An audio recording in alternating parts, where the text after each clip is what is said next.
केजरीवाल को गिरफ्तार करेंगे।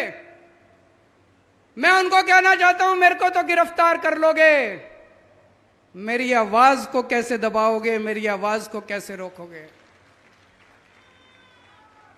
आप मुझे गिरफ्तार कर लो, मोदी जी मेरे को गोली मार दो, केजरीवाल मर जाएगा, लेकिन आपके नींद के अंदर भी आपको मेरी आवाज सुनाई देगी, आपके कानों में मेरी आवाज गूंजेगी। मरने के बाद भी मेरी आवाज आपको चैन से सोने नहीं देगी। मोदी जी जो प्रधानमंत्री के खिलाफ बोलता है उसके खिलाफ कुछ ढूंढो, फिर सीबीआई को फोन जाता है इसके संजय सिंह के खिलाफ ढूंढो। संजय सिंह का क्या कसूर था? संजय सिंह का कसूर था कि संजय सिंह ने संसद के अंदर प्रधानमंत्री जी के खिलाफ आवाज उठाई थी। संजय सिंह के खिलाफ कुछ ढूंढो, इसके खिलाफ कुछ ढूंढो। अगर कुछ नहीं मिलता तो कहते हैं कुछ मारो, किसी को पीटो, इसके घर में सबूत डाल दो, फर्जी केस बना दो और पकड़ के उसको जेल में डाल दो। यह सिस्टम आज इन लोगों ने बना रखा है। ऐसे देश तरक्की नहीं कर सकता दोस्तों।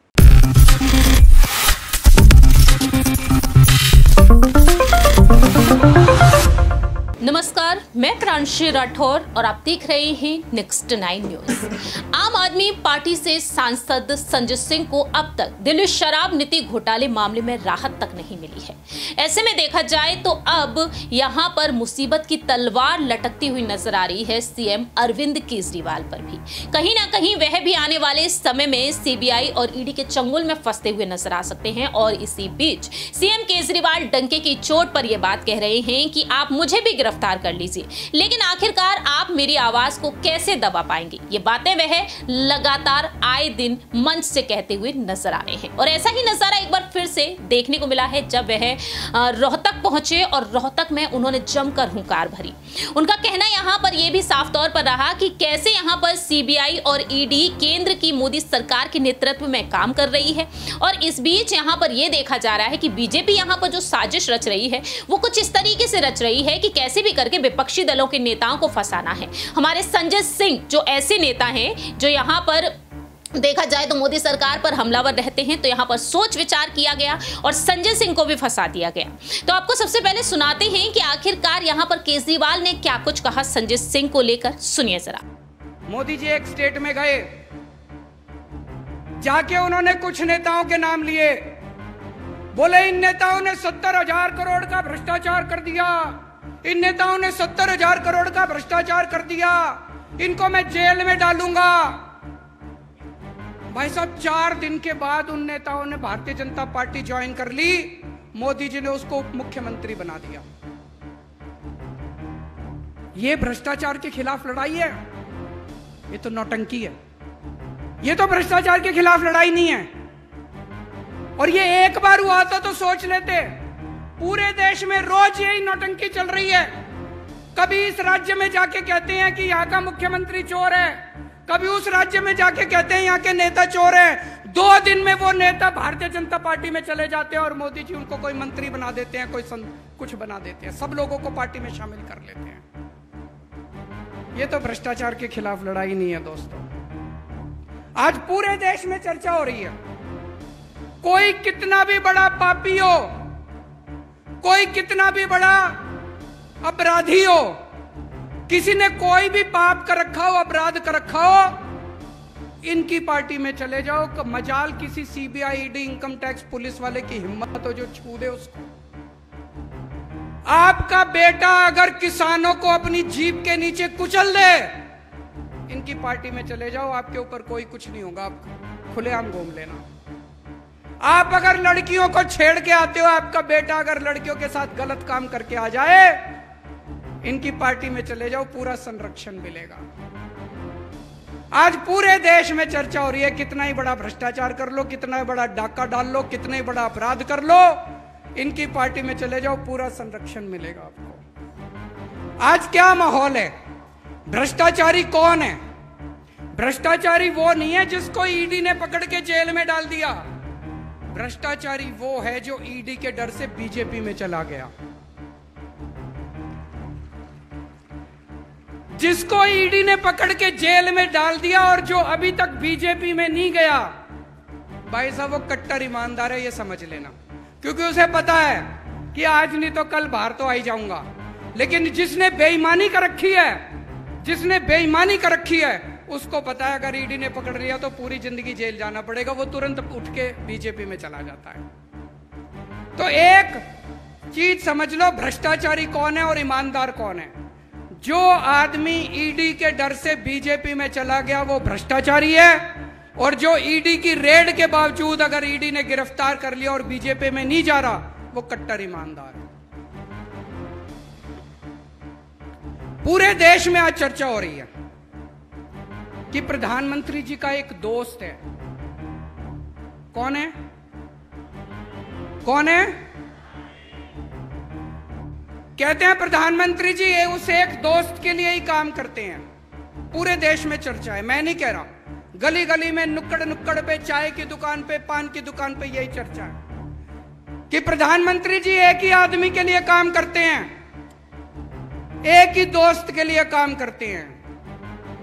और आजकल तो चर्चा उल्टी होने लगी है कि असल में ये दोस्त ही देश चला रहा है, सारे निर्णय वो दोस्त ही ले रहा है, प्रधानमंत्री जी निर्णय नहीं ले रहे। जनता में चर्चा है, जनता में चर्चा है। लोग मेरे को आके बताते हैं कि जी दोस्त ही देश चला रहा है, कानून उस दोस्त के ऑफिस से बन के आते हैं और पास होते हैं, वो दोस्त ही निर्णय लेता है।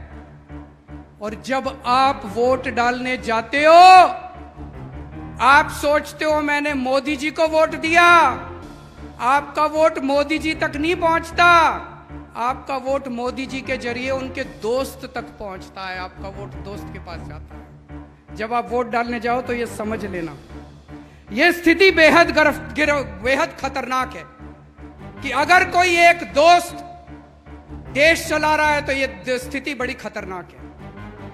ये लोग कह रहे हैं हम केजरीवाल को गिरफ्तार करेंगे। मैं उनको कहना चाहता हूं मेरे को तो गिरफ्तार कर लोगे, मेरी आवाज को कैसे दबाओगे, मेरी आवाज को कैसे रोकोगे? आप मुझे गिरफ्तार कर लो, मोदी जी मेरे को गोली मार दो, केजरीवाल मर जाएगा, लेकिन आपके नींद के अंदर भी आपको मेरी आवाज सुनाई देगी, आपके कानों में मेरी आवाज गूंजेगी। मरने के बाद भी मेरी आवाज आपको चैन से सोने नहीं देगी। मोदी जी, अंग्रेजों ने भी यही सोचा था। भगत सिंह अंग्रेजों के खिलाफ खूब बगावत किया करते थे। अंग्रेजों ने सोचा इसको जेल में डाल दो, उन्होंने भगत सिंह को जेल में डाल दिया। जैसे ही जेल में डाला, घर घर के अंदर भगत सिंह की आवाज पहुंच गई दोस्तों। फिर उन्होंने सोचा भगत सिंह को फांसी दे दो, भगत सिंह को फांसी दे दी। भगत सिंह के विचार और भगत सिंह की आवाज आज 100 साल के बाद भी इस देश के कोने कोने में गूंज रही है। मैं मोदी जी से पूछना चाहता हूं, मेरे को गिरफ्तार तो कर लोगे, मेरी आवाज को कैसे रोकोगे, मेरे विचारों को कैसे रोकोगे, मेरी सोच को कैसे रोकोगे? मैं उनको कहना चाहता हूं मेरे को फांसी तो दे दोगे, गोली तो मार दोगे। कहते मोदी जी के खिलाफ बहुत बोलते हो तुम, प्रधानमंत्री के खिलाफ बहुत बोलते हो तुम। तो आज मैं एक पेशकश करना चाहता हूं प्रधानमंत्री जी को। प्रधानमंत्री जी, मैं आपका समर्थन करूंगा, पूरी आम आदमी पार्टी आपका समर्थन करेगी। आप ये एक दोस्त की वो क्या कहते हैं, नौकरी करना बंद कर दो, दोस्त की दोस्ती छोड़ दो।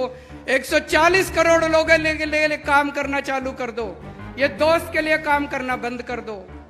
ये चोर उचक्के भ्रष्टाचारियों को संरक्षण देना बंद कर दो। इनको अपनी पार्टी के अंदर जितने चोर उचक्के बैठे हैं उनको सबको जेल भेज दो। देखो मैं तो क्या, ये सारा देश आपका साथ देगा। लेकिन अगर इस देश को कोई एक दोस्त चलाएगा, अगर इस देश के अंदर भ्रष्टाचारियों को, पापियों को, अपराधियों को संरक्षण दिया जाएगा, तो अपनी जान की परवाह किए बिना इस देश का एक एक बच्चा आपकी खिलाफत करेगा।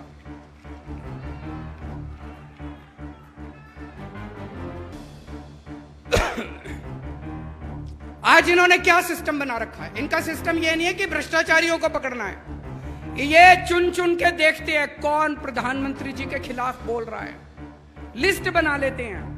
जो प्रधानमंत्री के खिलाफ बोलता है उसके खिलाफ कुछ ढूंढो, फिर सीबीआई को फोन जाता है इसके संजय सिंह के खिलाफ ढूंढो। संजय सिंह का क्या कसूर था? संजय सिंह का कसूर था कि संजय सिंह ने संसद के अंदर प्रधानमंत्री जी के खिलाफ आवाज उठाई थी। संजय सिंह के खिलाफ कुछ ढूंढो, इसके खिलाफ कुछ ढूंढो। अगर कुछ नहीं मिलता तो कहते हैं कुछ मारो, किसी को पीटो, इसके घर में सबूत डाल दो, फर्जी केस बना दो और पकड़ के उसको जेल में डाल दो। ये सिस्टम आज इन लोगों ने बना रखा है। ऐसे देश तरक्की नहीं कर सकता दोस्तों। आपने सुना कि केजरीवाल यहां पर साफ तौर पर कहते हुए नजर आए हैं कि मुझे गिरफ्तार कर लीजिए, अगर आप गिरफ्तार कर लेते हैं तो मेरी आवाज को कैसे दबा पाएंगे। और संजय सिंह को लेकर उनका साफ तौर पर कहना रहा कि देखिए किस तरीके से साजिशें रची जा रही हैं। सवाल यहां पर रहेगा इसी मुद्दे पर हमारे सहयोगी तुषार से।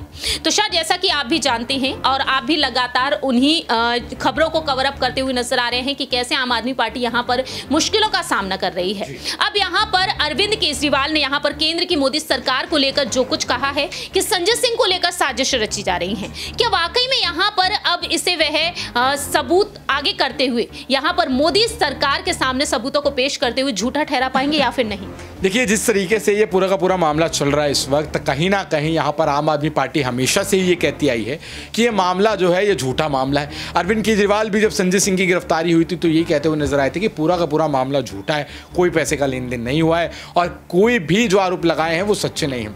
और उसको लेकर लगातार एक के बाद एक यहाँ पर आम आदमी पार्टी के केजरीवाल ही नहीं तमाम बड़े नेता जो है वो ये बात कहते हुए नजर आए। लेकिन सवाल यहाँ ये उठता है प्रांशी कि अगर ये मामला झूठा है तो सुप्रीम कोर्ट मनीष सिसोदिया को बेल क्यों नहीं दे रहा है? संजय सिंह को यहाँ पर जो हाई कोर्ट ने यहाँ पर उनकी बेल याचिका खारिज की वो क्यों की?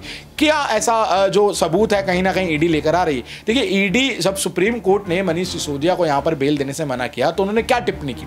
उन्होंने कहा कि ईडी ये साबित करने में सफल रही है कि पैसे का लेन देन हुआ है, लेकिन इसमें मनीष सिसोदिया का कैसे हाथ है, इस पर अभी कोई भी जो है पुख्ता सबूत हमारे हाथ नहीं लगा है।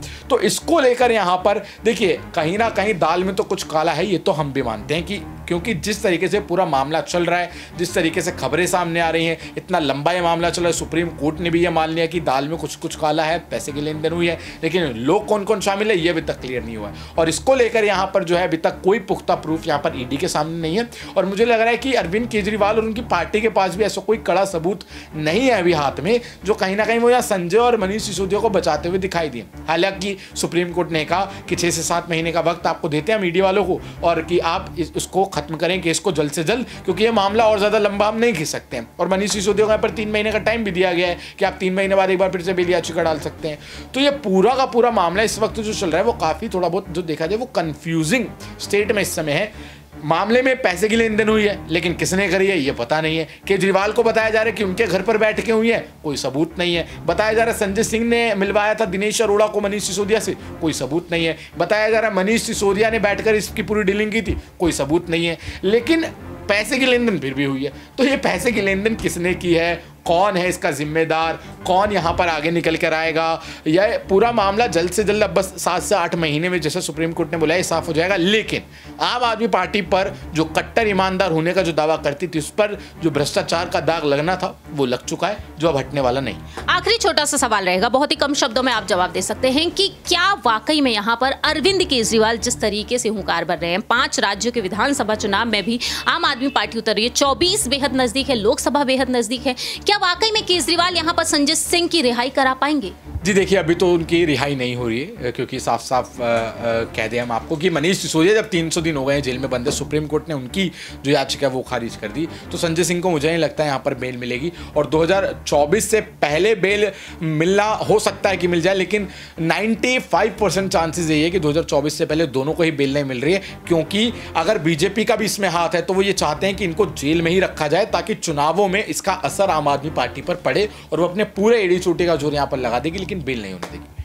वाकई में देखा जाए तो कहीं ना कहीं आम आदमी पार्टी की मुश्किलें इसी तरीके से बढ़ती हुई नजर आएंगी। अब आने वाले दिनों में देखना होगा कि सीएम अरविंद केजरीवाल के लिए यहां पर क्या कुछ दावपेच होंगे ईडी और सीबीआई की तरफ से, क्योंकि आपको यह भी याद दिला दें कि साल 2022 में केजरीवाल के विधायक नेता लगातार ये दावे करते हुए नजर आए कि मोदी जी चाहे केजरीवाल को जेल में ही क्यों ना डाल दें, लेकिन पीएम तो वही बनेंगे। अब देखते हैं कि 2024 में इंडिया गठबंधन की तरफ से प्रधानमंत्री पद की दावेदारी के लिए किसे आगे किया जाएगा। क्या वाकई में यहाँ पर इंडिया गठबंधन की तरफ से प्रधानमंत्री बनेंगे या फिर एक बार फिर से देश के प्रधानमंत्री पीएम मोदी ही होंगे, ये वक्त के साथ साथ ही पता चलेगा। फिलहाल इस खास रिपोर्ट में इतना ही। बाकी की तमाम अपडेट्स के लिए आप देखते रहिए नेक्स्ट 9 न्यूज।